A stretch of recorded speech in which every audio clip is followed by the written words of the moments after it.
Hello and welcome to the TF1 show. I'm your host, Tinus and today we are removing ourselves from metaphorical quarantine to discuss exactly what has been happening in F1 over the last few chaotic weeks. Today I am joined by our esteemed F1 legend, Sasha Martinengo, to give his thoughts on everything going on and to answer some questions submitted by all you listeners over the last couple of days.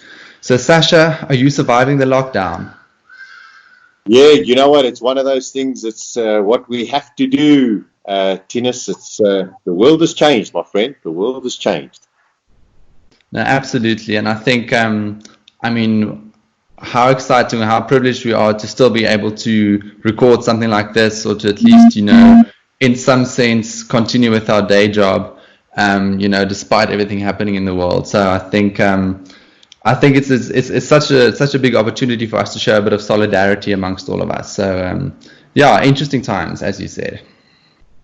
Yeah, I think we also need a little bit of relief if we get too consumed with what everything's going around us, and unfortunately so much negativity. Our mental health is also very, very important to us. So yeah, let's sort of find some relaxation for the next few minutes and speak about a sport that we love so much. Absolutely. And also, I think a sport that was unfortunately very much not unaffected by everything that's been happening in the world. Obviously, it's now been a couple of weeks since we almost had the Australian Grand Prix. I think as I'm sitting here, I'm still surprised that we got so close to actually having the event. Knowing everything that we know now and how this thing has spread around the world. And it was just such a chaotic time, I think, not only in Formula One, but in all sports. Yeah, it has been. I mean, the whole live sporting world has closed down. Let's put it that way. And I got to say, I think Formula One and the Australian government in Melbourne made the right call. It just wouldn't have been right had we had the Grand Prix. No matter how disappointed the fans were and the television audience, it was the right call to postpone the race and perhaps cancel it. No, I agree. Although it did take them some time. It was a bit of a pass the hot potato at some stage, I think, between the F1 promoters and the Australian government, where I think neither of them wanted to actually cancel. So it was more of a waiting game to see who's going to blink first. But as you said, I think good that they decided to cancel at the end of the day, because it would have been a reputational disaster if something happened at the race where a lot of people got infected. And I think it would have been very difficult for F1 to recover from that, just in terms of the image that it would have then had. Yeah, 100%, Tinus. I think, don't forget, a week prior to the Grand Prix that was going to take place, they had the Women's Cricket World Cup, a full stadium of 90,000 people. Apparently, the Australian rugby football, or their rules, Aussie rules, rugby is still going on, which is quite bizarre. But Formula One is. Besides the Olympic Games and World Cup soccer, is the biggest sport in the world. And I agree with you, reputational damage would have been catastrophic for them had they gone ahead with it. And what has transpired from there, we can tell that they definitely made the right decision. No, I think definitely agree. And now, unfortunately, the knock-on impact that all of this COVID-19 drama in the world has had on Formula One is the fact that we've now had this massive shift in the entire Formula One calendar, with most people thinking that they're aiming at the moment for about 15 to 17 races still to be had this year. Not quite sure how possible that's going to be at the end of the day, but I think for now let's work with the assumption that that's going to be the case. What do you think in terms of the implications for the teams, for the drivers? What do you think are going to be the big things that we're going to have to look out for, considering this shift in the calendar?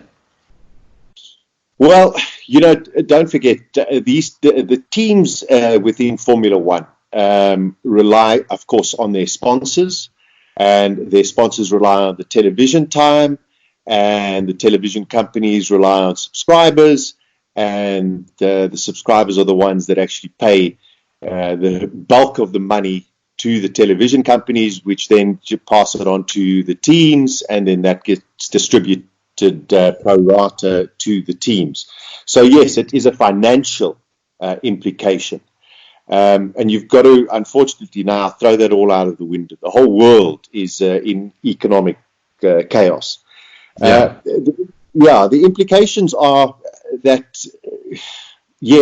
some of the smaller teams are going to struggle because they rely on the money that they receive from their sponsors, and that money only gets paid if they do get the relevant TV times. So it's a very, very difficult scenario for everybody. But everybody's in the same boat. And I'm sure everybody is very, very aware that, X sponsor's not getting any time, and so is Y sponsor. So everyone's in the same boat. Money, and I mean, you're an actuary, so I mean, you understand these things very, very intimately. Money is there, and people are saying, oh, they're going to lose hundreds of millions of dollars. I mean, what is it? It's paper money. There's no racing. There's nothing else going on. It's a question of having to try and rebuild once there is a form of normality.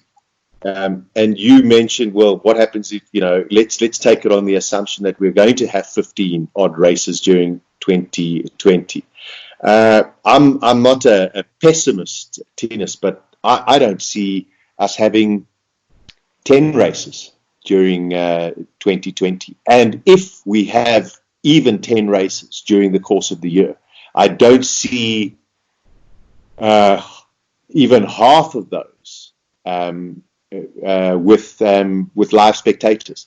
I think it'll just be show and behind closed doors. This virus that is decimating the world, I don't see it backing off, and all of a sudden in 2 months' time we're going, oh well, okay, let's get back to normal.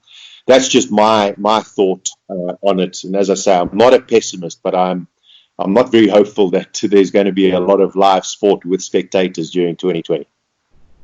No, I agree 100%. I think people assuming that it's just going to disappear in 2 or 3 weeks' time, I think is maybe a bit optimistic. Just because I think this is probably something that's going to, maybe the wave or the peak of this thing is probably going to be felt over the next 1 or 2 months. But the months after that, we're still going to feel the after effects of it, and still going to have to probably not be able to return to our full normal lives in that time as well.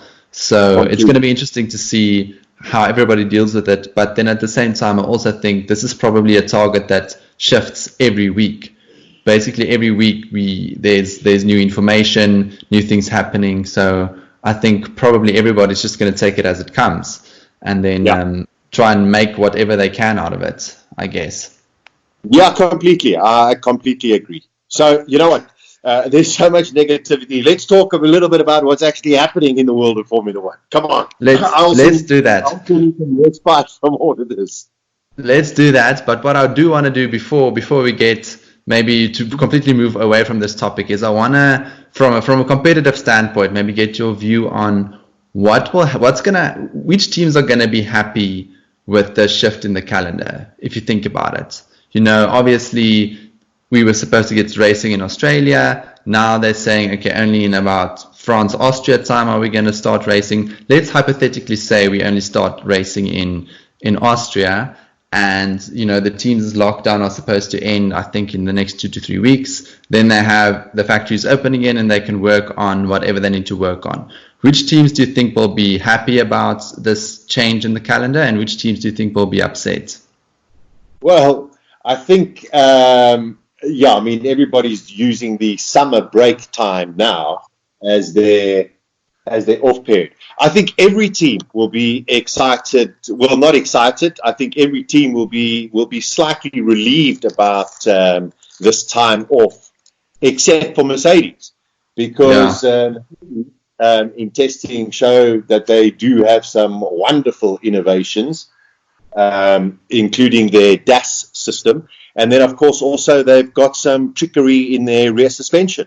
And all of the other teams would have observed this, and it means that when they do go back to work in the next 2 weeks, they'll be working on those elements where they think they have a little bit of a shortcoming against Mercedes, and it'll hopefully give them, maybe 2 months of solid work within their factories to come up with some kinds of innovations that will be able to counter what Mercedes has. So you think we'll be seeing some more DASs or DASi? I don't know what the plural of DAS would be, but do you think we'll see some more DASs in the first race?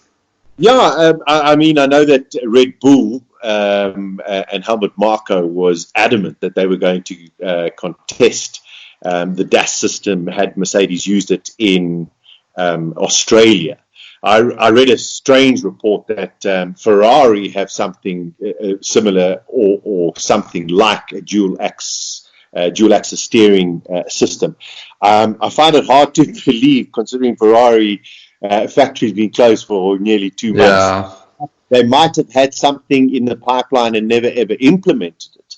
So yeah, I do see a lot of the teams coming out with perhaps a DAS type system, or a system that works complementary with their front suspensions, that could give them the same kind of advantage that it seems to be giving Mercedes. Now, to me, it's interesting. You mentioned Red Bull saying that they want to protest it, and I think that's a bit of a case of sour grapes on Red Bull's side, because from what I understand is that Red Bull is theoretically the only team that can't implement DAS in the way that the other teams can, because of how they reassembled or restructured their whole front wing structure, or their whole nose structure inside the car, because they have a much slimmer nose this year compared to last year. And then obviously to make that happen, they had to move around all sorts of things around the suspension and the track rods and things.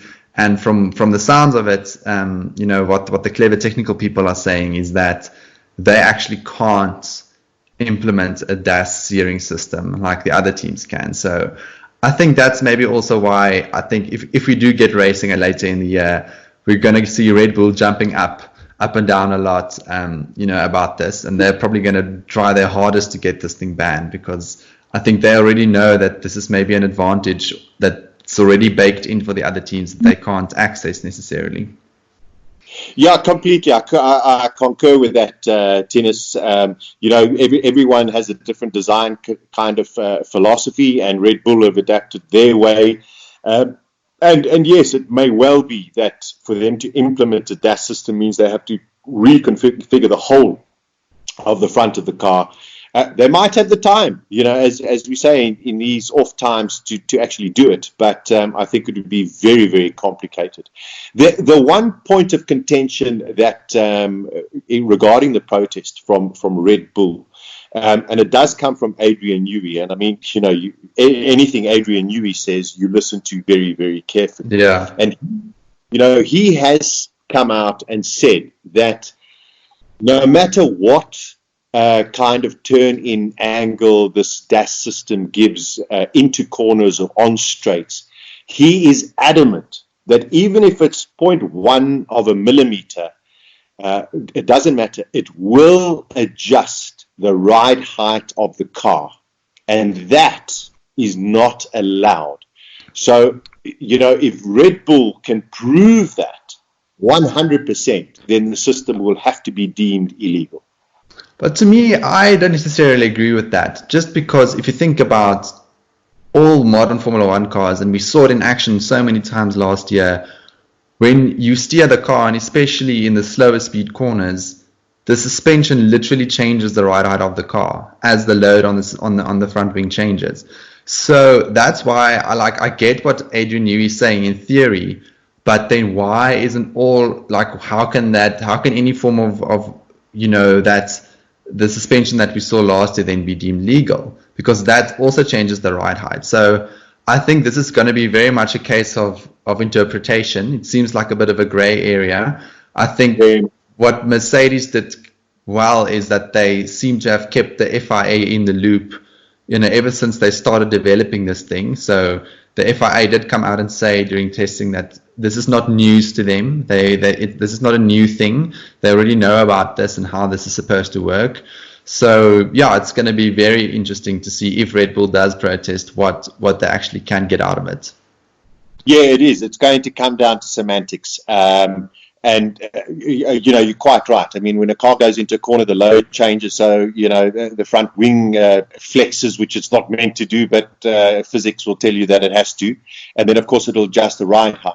I think Red Bull's argument is the fact that this is now a manual way of adjusting the ride height as opposed to a design function of, for example, the front wing and the front suspension.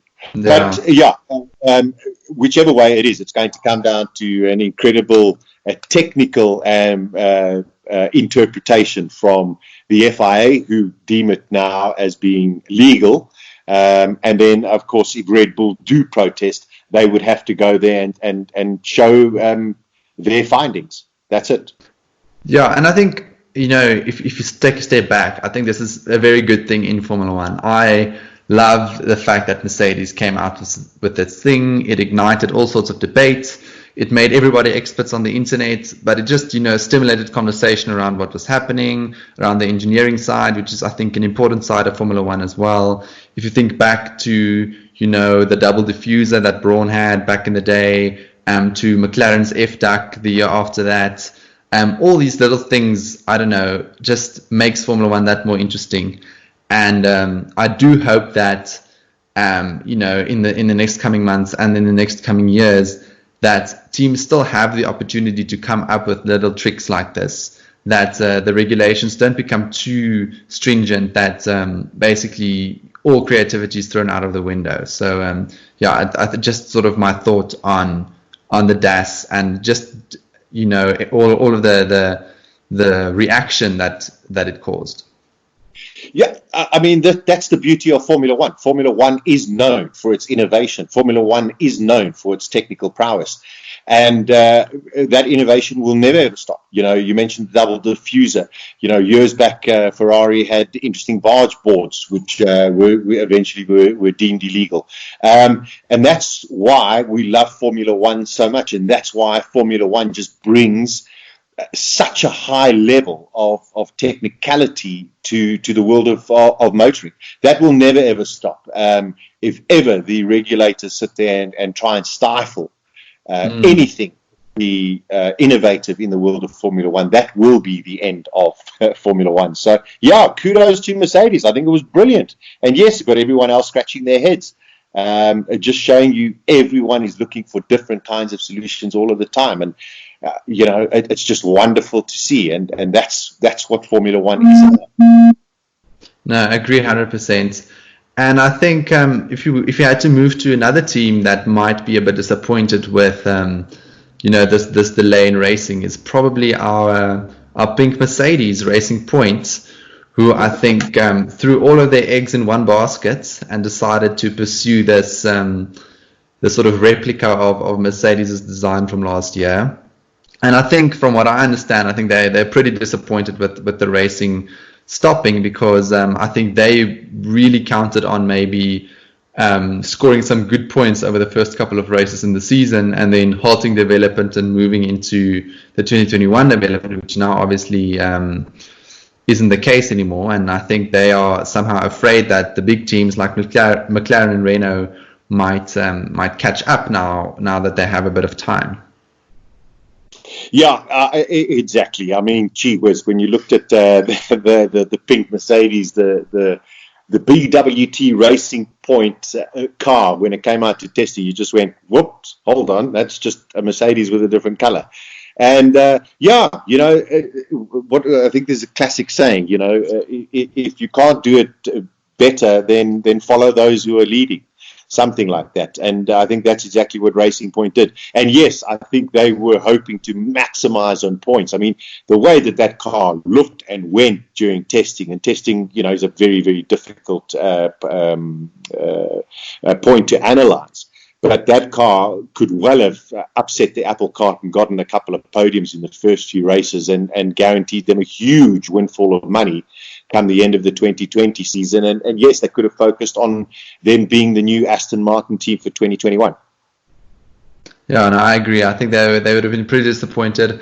I think McLaren and Renault, I think, were the two teams that are quite miffed with this approach that Racing Point took, of just sort of, copying what Mercedes did last year. I personally think, if it's within the rules, go for it. If they are the team taking the chance, I mean, they should do it. And if it works, it works. If it doesn't, then they look like idiots. So I think they took the chance, and it seems to have worked out for them. I guess we'll only really know when we get racing, but I just find it very interesting that they decided to do it, and kudos to them. Yeah, Tinus, agreed. The only caveat on that point is you've got to sit there and go, that car is so radically different from what they had in 2019. And I'm talking about the Racing Point. To just sit there and through pictures and photographs of a Mercedes car to all of a sudden get that car 100% spot on, you are going to, unfortunately, sit there and think, whoa, hold on a second. Has there been some kind of sharing of information? Yeah. Don't forget that they do use the same engines.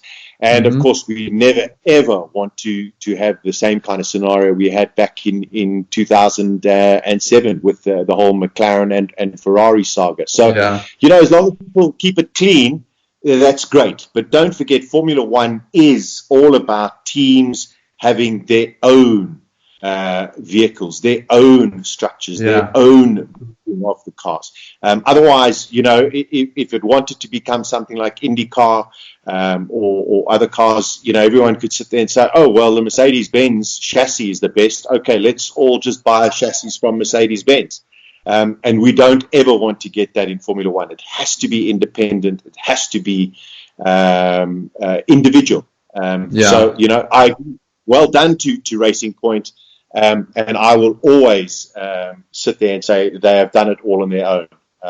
There's no ways I'm going to subscribe to any kind of conspiracy. However, I am intelligent enough to understand that I've seen a lot in the world of Formula One and strange things. No, that's definitely true, and I think let's hope that it's all above board. And given that we are actually also in the middle of another, a supposedly suspicious time when it comes to engines. Now, I've discussed this briefly on my previous episode of the podcast, but I would love to sort of have your view on what's going on, and then also maybe everything that's transpired, after I recorded that one. And I'm, of course, talking about Ferrari and the FIA and the other teams and all of the drama around their 2019 engine that they had investigated by the FIA. Now, Sasha, maybe share with us, what do you think is going on there? Yeah, again, we're going to get these tremendous conspiracies that will come out, and you'll get those who are pro-Ferrari that will say there's nothing wrong, and you get those against Ferrari saying, typical, the FIA always on Ferrari's corner, and Jean Todt used to be the Ferrari chairman, and of course that's the way that they play.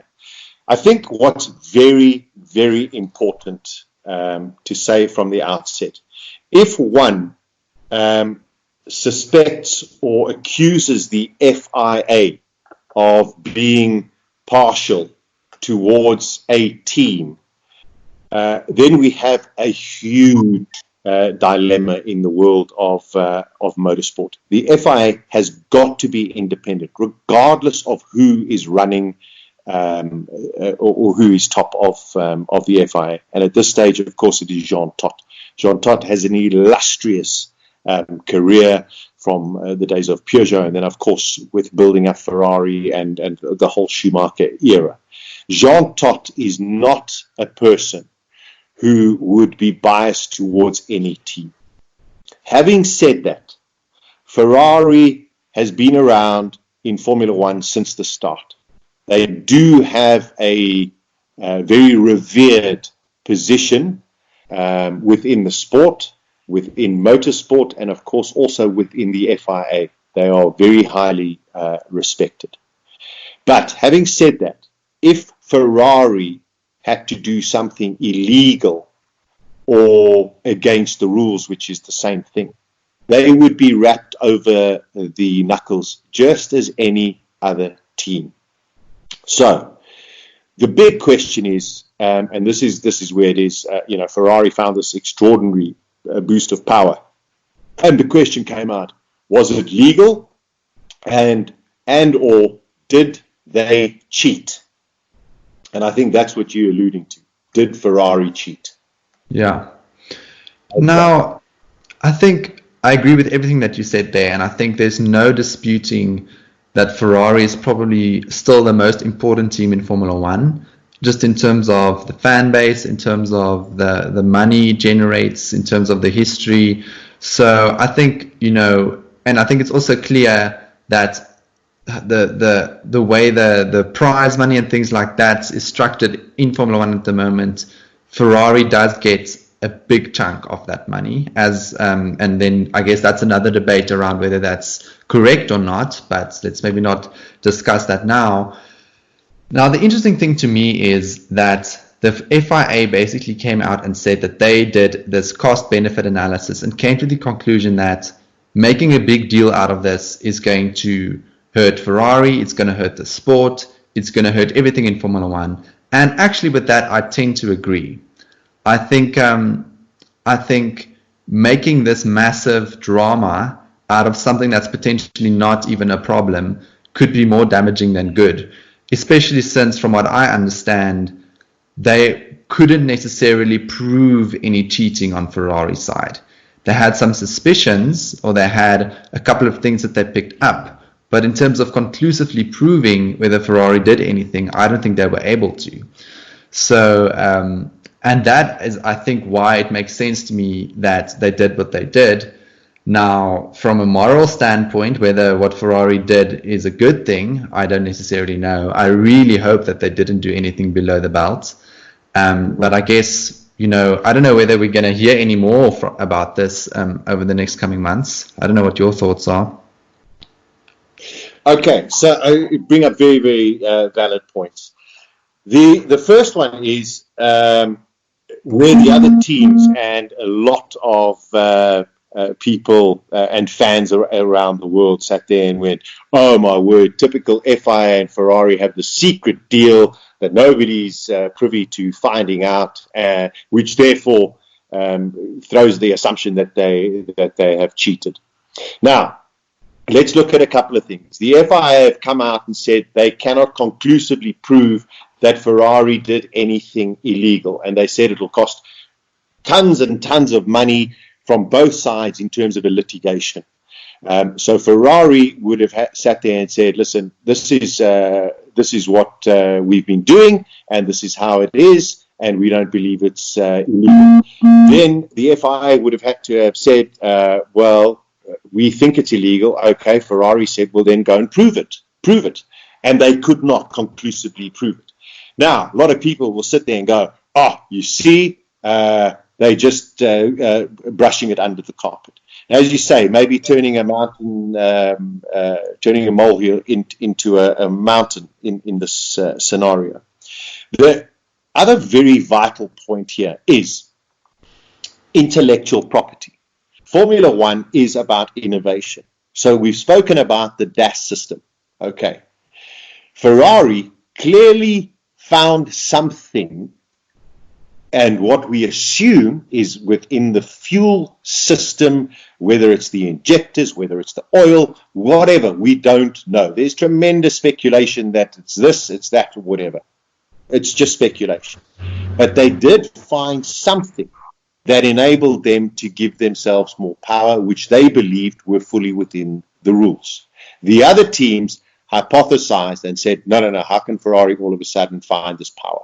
The FIA then sat and went to Ferrari and said, listen, we just want to check all of these things. They put their systems in place and they found nothing irregular with the Ferrari engine. But because of other teams sitting there putting more pressure on them, they sat there and said, hold on a second, give us one of your engines. We now want to go and do our own tests. From there, they came out and said, inconclusively, we cannot tell you what Ferrari has done, and we cannot prove that it is illegal. What Ferrari has done might well be legal, and we do not know, because it is an agreement between the FIA and Ferrari not to disclose any of the findings. Okay, which means that had we gone to Australia, we have no idea how fast that Ferrari would have been, and if it would have been as fast as it was, for example, in Spa and Monza last year. All we know is the FIA and Ferrari have agreed on whatever principles to not speak about it. The FIA have not come out and said Ferrari can't use the system, and Ferrari have not come out and said, the FIA have said, we can or cannot use the system. So whether or not it is illegal or unusable, it has to still be tested.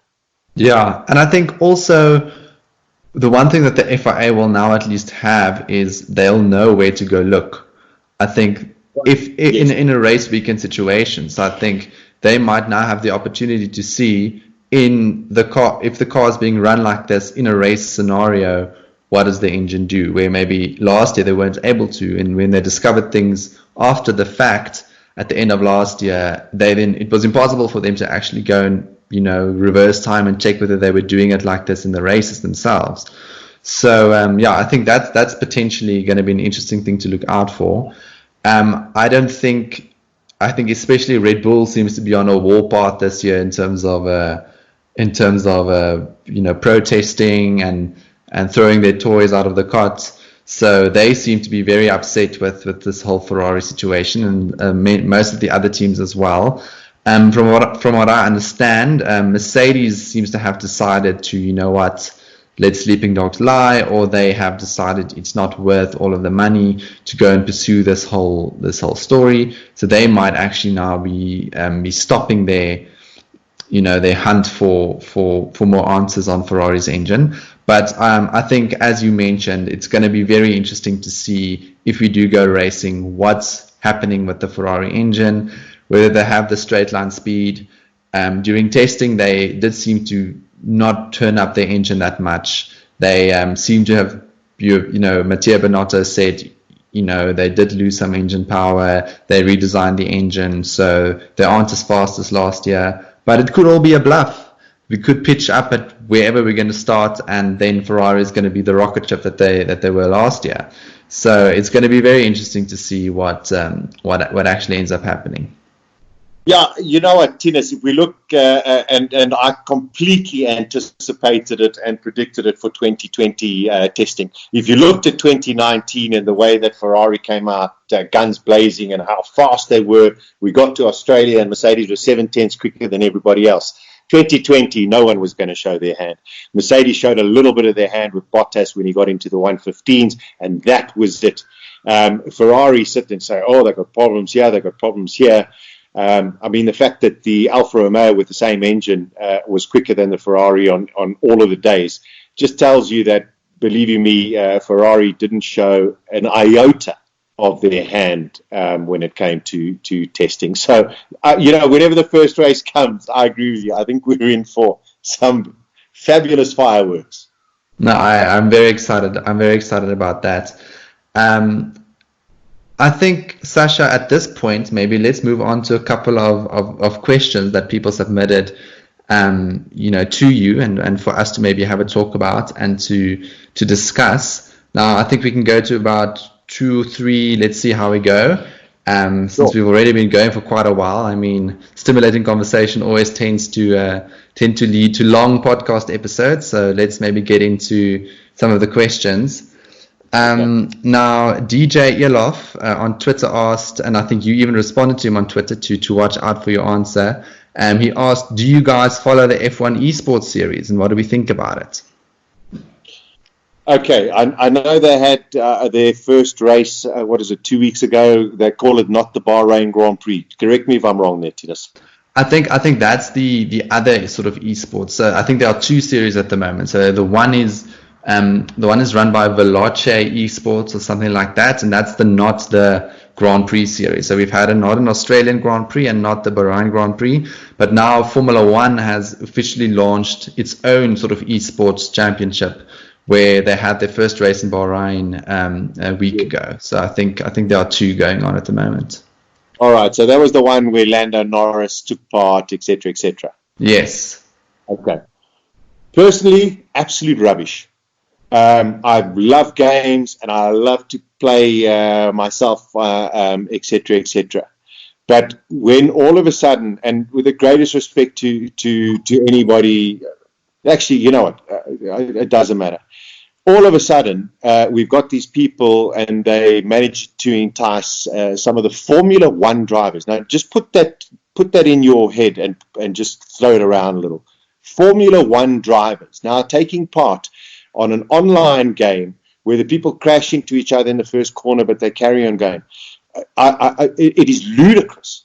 It is not. Does not make any sense whatsoever. Formula One drivers should not be taking part in this whatsoever. If Formula One as an organization want to go and do this, then let it be amongst the gamers of the world. Formula One and motorsport is an incredibly dangerous and risky business. And people sometimes forget this. Most of the time they forget this. Now we have a bunch of Formula One drivers who are saying, oh, well, just take everybody out, have a little bit of fun. This is cool. I know that people want escapism and they are suffering from not watching Formula One, but this is not the way. No Formula One driver should be involved in this whatsoever. I find it actually disgusting, purely from the fact that the history of Formula One is about incredibly brave people. Going out there and putting their lives at risk to go and race against each other in real spaces, not in digital spaces. That's my personal point of view. I will not watch any of them. I just picked up 1 or 2 comments that Lando Norris was phoning Max Verstappen and phoning this guy and phoning that guy, George Russell, while he was in the middle of the race. This is a Formula One driver. I can tell you that if Bernie Ecclestone was still in charge of Formula One, Lando Norris wouldn't have a drive right now. I think so. I think I agree with you on most of the things that you said. I think I watched a piece of it last week Sunday. I wouldn't say it was that entertaining. So it's not maybe something that I found, too watchable at the moment. What I do, Norris is a bit of an interesting character to me, just because he's obviously very much from the digital generation. So he's doing his live streams and he has his massive following on the internet. I mean, him phoning Verstappen and Russell, I don't think he was actually during the race. I think it was while he was waiting to start the race. But him, that sort of marketing potential there, I find quite interesting. Just, people literally listening into Lando Norris phoning other Formula One drivers, talking nonsense. I mean, it's at least create some Formula One content that we don't have at the moment, and things that Formula One fans can enjoy. In terms of the actual racing, I'm not sold yet. I don't think it's that entertaining. I don't think, from what I can see, for example, Max Verstappen declined to participate in the event because he said he doesn't really know the game. He doesn't really know how any of this works. And from what I also understand, it's very different to race online obviously versus in the real world, taking, you know, all of the real world elements out of it, just the way you should approach driving the car is very different. So I think I agree with you. Definitely can't be any form of replacement for Formula One. And from me personally, it wasn't that entertaining yet. I don't know, some people, I guess, like watching cars crash into each other for no reason. I'm not one of those people. So, yeah, I don't think it's something I'm going to follow religiously. But from a marketing standpoint, I think there are some positives. Yeah, I mean, listen, we live in a digital age, and I fully get the social media point of view and attracting. But I would much prefer to see people like Lando Norris, and I'm not picking on him, but he was part of the race. I would much rather see people like him going on and advising those who are going to be doing the race, as opposed to taking part in the race. Sit and say, hey, watch out. But that's just, that's my personal opinion. And I'm slightly older than the gaming generation, so it is different. But one cannot sit and not devalue, but undermine the craziness of what motor racing is in real life. It is extremely dangerous and extremely risky, regardless of all of the safety aspects that are put in place to try and protect drivers, spectators. It is not a game at all. No, I think I agree with that. I think to try and sort of make the two equivalent would be madness. I think it would be ludicrous for people to somehow say, you know what, an achievement or, doing well on this esports platform versus in the real world is an equivalence, because I think that's just nonsense. And I hope people don't do that. I haven't seen anything like that yet, but I think if we do get to that point, I think then I'll very much align with you and say that's just not true and very much incorrect, because it's not even the same WhatsApp group. These two things, it's two completely different skills, two completely different activities, and should be treated like that, I think. Yeah, 100%. What have we got next? All right, so next we have Frikkie Snyman, who asked on Twitter, which driver has the most potential and why is it Max Verstappen? Yeah, great question. It also comes down to marketing. Max Verstappen, we know, is fantastic. And I want to just go back 2 steps, Tinus, because earlier you were going, Red Bull complaining about this and the DAS system and Ferrari's engine.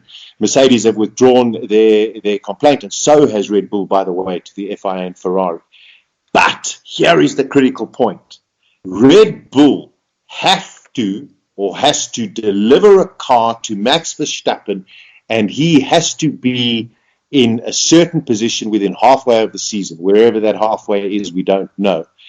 If they do not provide him with the car, he has the option to jump out of his contract. And this is why Red Bull are also panicking at this stage.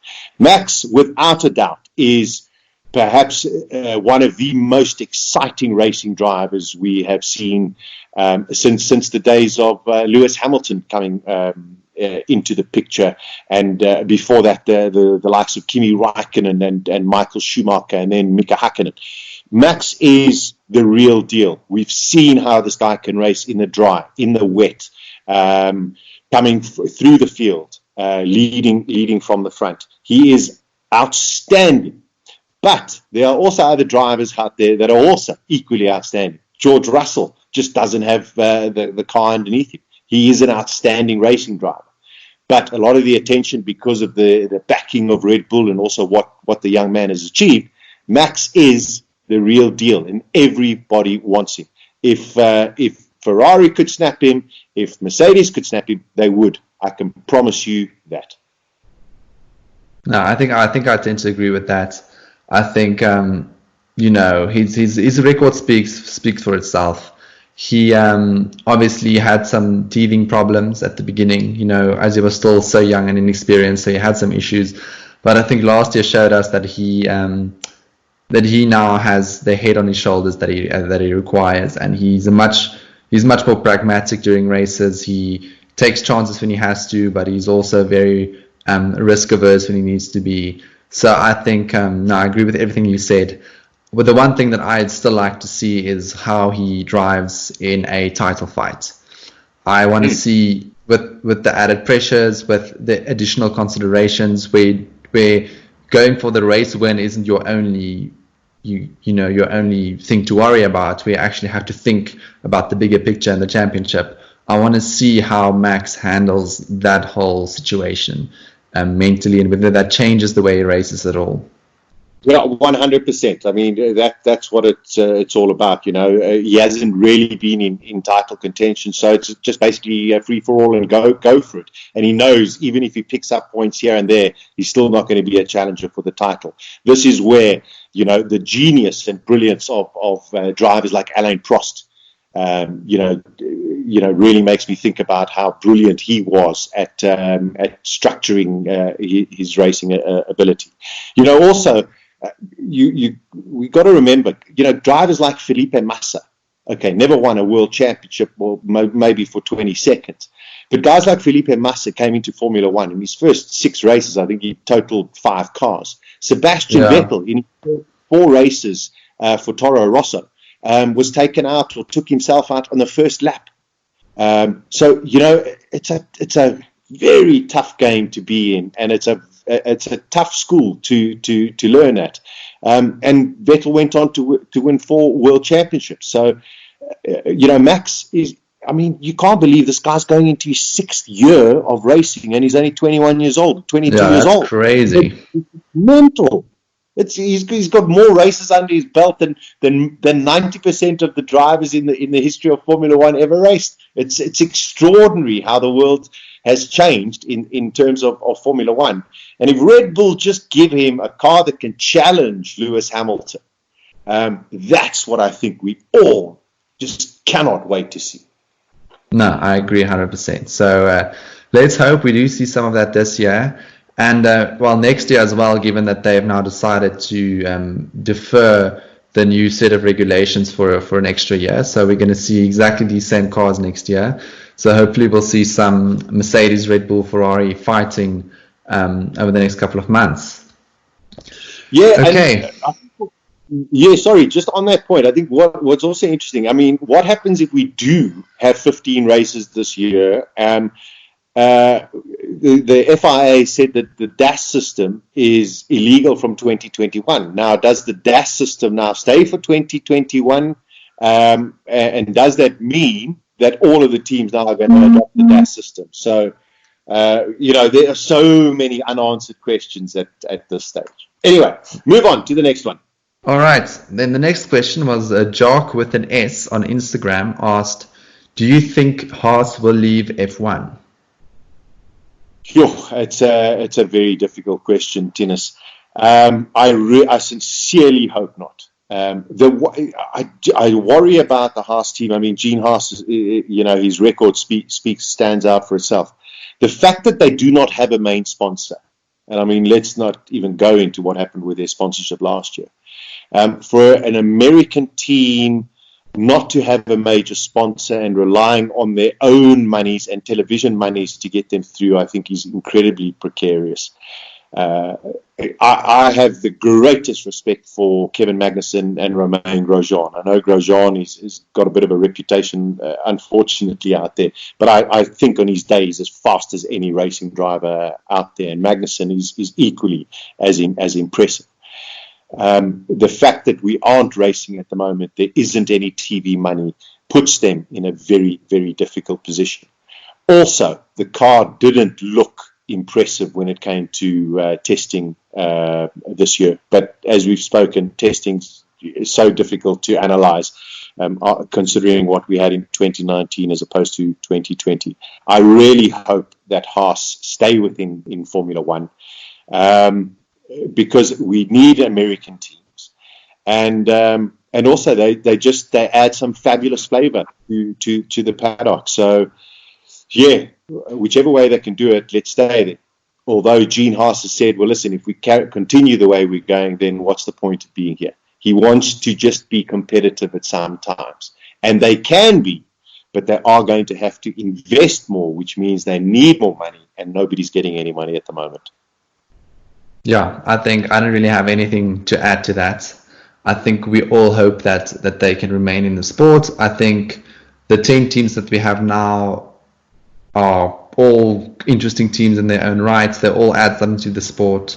So if we had to lose one, I think it would be a big loss to Formula One. So I really do hope that whenever we can get back up and running, Haas can sort out their affairs so that they can have a bit more longevity. So yeah, I think, not much more I can say there.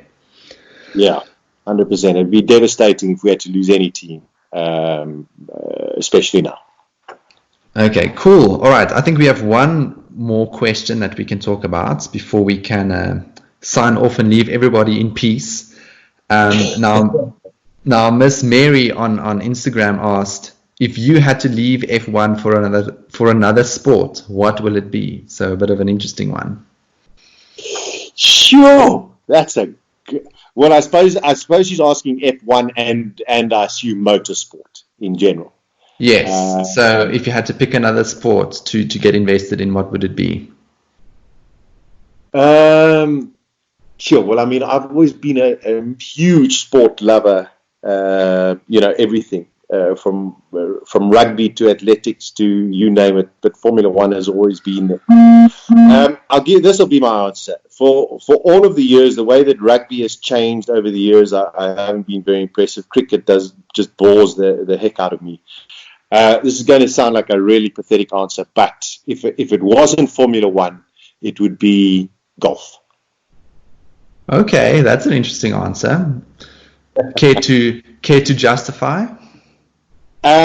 Yeah, golf to me is one of the most mentally challenging sports I've ever had to play, and also just an incredible test of your wits. And I love watching the pros play it, because for them to do what they do is a pretty extraordinary achievement. So yeah, I'd go with golf. I'm going to come out and say it. So I am not a big golf enthusiast. I find it grating. I find watching people walking around on a lawn to not be that interesting. I can objectively see why people are interested in it. Personally, I just can't. Like, I tried. I watched Louis Oosthuizen, do well. I don't know, a couple of years ago at the Masters. That I found interesting, just because I guess there was some emotional motivation behind it. But if I had to sit down and watch, what do they call it, the normal PGA Tour, I would probably contemplate. I don't know what I would end up doing. Probably, try and start cleaning the house or something, because I just can't. But to each his own. If golf is what makes you happy, Sasha, you go and watch golf. I will support you. What would you choose, tennis, if it wasn't motorsport? So I would probably say tennis, just because it's a sport that I used to play at school. Probably still try and play every now and again, but so tennis is something that I was very invested in. I think along with Formula One. I still am a big Federer fan. So Federer and Nadal, watching them play all of the years, was something that I used to love. I actually, tennis I think is a very, very interesting sport to watch as well. A lot of statistics and analysis that you can perform on it. So I think that's probably going to be my answer. Yeah, I mean, here's something that you don't know, but I was contemplating becoming a professional tennis player. Wow, really? So tennis would have been my second one, but I still go with golf. So listen, at least maybe the golf thing we don't agree on, but the tennis one we definitely do. Yeah, no, I think tennis is fabulous. I think I remember that last year, I think it was the Silverstone Grand Prix weekend, where we had that amazing Grand Prix, and then we had that Wimbledon final with Federer and Djokovic, and so I mean, that was just, I loved that day. I was emotionally exhausted after that day just because there was so much going on. So, if there was a perfect day in sport, that probably would have been it for me. Yeah. All right. So I think on that note, Sasha, I think we can sign off for today. Fantastic. I want to thank you so much for joining in. I'm sure we'll beg you to be on the show again soon, especially once we get racing. Hopefully, in not too much time. Let's all hold thumbs. I think just for you guys listening out there, you can follow Sasha on Instagram and on Twitter. I think his handle is F1 Sasha on both of them. And you can also find his web series, The Pit Box, on YouTube. Sasha, if there's anywhere else that we can find it, just jump in and shout. But it'll be on Facebook as well. But and you never have to beg. Just ask. I'm always around. Okay, great. Yeah, so please go check out all of Sasha's feeds as well. He has very, very interesting thoughts, and he's always keeping his finger on the pulse of Formula One. So please go and have a look. If you like today's episode, please also give me on my show, the TF1 Show, a subscribe, or you can follow me on Twitter, where my handle is at TF1 Show, or on Instagram, where my handle is at the TF1 Show. And we'll be back very soon, hopefully not too much time. Bye.